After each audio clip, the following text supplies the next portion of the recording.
Hi everyone. Okay, so in my last video it was all about ADHD and my previous one was about autism. Sorry, sometimes it's hard to remember exactly what it was I talked about last time, but if I'm not mistaken, the last autism video I did, I was just talking about masking as a coping method. Anyway, right, so this video is going to be talking about the autistic trait of intense interests. Now, I call it a trait or characteristic because the intense interests, there's more to do with it than just being interested in something. And they usually have a lot to do with a person's identity. That's the same for everyone, but for people with autism, it can provide a very strong sense of identity. So I just want to go over it because it's a bit more of a positive trait with, if you ask me, more positives than there are negatives, as opposed to, say, other traits or characteristics that can be associated with autism. So before I get into it, as usual, I gotta say, if you like content and you want to see more, follow, like, comment, subscribe to the YouTube channel, repost the video, put your questions and queries, requests, whatever you want in the comment section, because it's a big help. Right, here we go then. So, now if you're someone with autism, you definitely know this. You probably, very likely, have an intense interest. Now when I say intense interest, it varies from person to person, right? Loads of people have intense interests, but it's very common to see it almost to an obsessive level in people with autism because it has to do with kind of like their stimuli in the brain. So people with autism, they often struggle focusing on things, or they can struggle staying motivated, they can struggle with social interactions and social cues and things, but intense interests are kind of like a coping method for everyday life. It's a natural thing. Everyone is different, right? So one person may be obsessed with, I don't know, a particular show or TV show. Someone else might be obsessed with a particular game. Someone else might be obsessed with a subject like history or science. But whatever it is, and sometimes they're very, very specific, like, I think it's a common joke and stuff when it comes to autism, like, I like trains, and it's like, have a very, very specific, intense interest about trains. But, so it can be very specific, but basically, it's kind of like a comfort to people with autism to have an intense interest. And I have to repeat again, it varies from person to person, okay? So not everyone who's autistic is going to have an intense interest at the same level, you know? So it's not always going to be highly obsessive.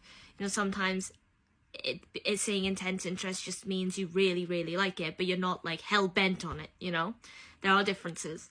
So with me, I love lots and lots and lots of things, and certain things I get obsessed with very, very quickly. I kind of change from day to day, but I never lose the interest in my previous obsessions, right? So if I really like a show, say The Walking Dead, I bloody love The Walking Dead, right? I will watch it again and again and again, and I will never get bored. Even if I can predict every single line, which in some shows I love, I can do. I know exactly what scene's coming next because I've watched it that many times. Like Avatar: Last Airbender, loved that when I was a kid, still love it now. But even so, it doesn't get boring for me. It always has the same level of comfort as it did when I was younger, when I first experienced it. And the same goes for my brothers and such, who all have their intense interests. So now here's the thing. There's research that has led people to believe that perhaps part of the reason why these interests occur, or not part of the reason why some people with autism are seen as very intelligent, for example, or very clued into certain areas or subjects, is because of intense interests. So essentially their brain gets so stimulated on something specific that they enjoy a lot that it becomes fixated on this thing. They can become experts in that field, right? And there's this big misconception a lot of time, which I think is a bit unfair for people with autism, that if you have autism, you're naturally probably highly gifted in some area, you know, like you're some insane artist, or maybe you're really, really good at science, just naturally. Now, that's an unfair misconception because I know plenty of people with autism who've suffered low self-esteem because they don't feel like they're smart, they don't feel like they're talented, but they feel like they should be, because that should be the biggest sort of advantage of having autism. And you see a lot of time in shows, you know, with autistic characters who are main characters, and they're just incredibly intelligent or clued in one way or another. They have certain quirks, and you can tell that when it comes to social interactions, they're almost clueless, but still, they're like the star of the show because they are unbelievably intelligent or talented. And it's a bit unfair because a lot of people with autism aren't like that. They need to build on these things, especially when your self-esteem is getting affected, because then not only do you have to build on your talent or your interest, but you have to build on yourself as well, you know, your ability to keep yourself going, to keep yourself motivated, to reassure yourself and comfort yourself, you know, don't be an inner critic sort of thing. Now, I've experienced that like that. When I was a kid, I was really, really good at art. Yeah, it seemed to be a natural talent. It seems to run in the family. All my brothers, my uncles, everything. Everyone is. And I was very proud of that, right?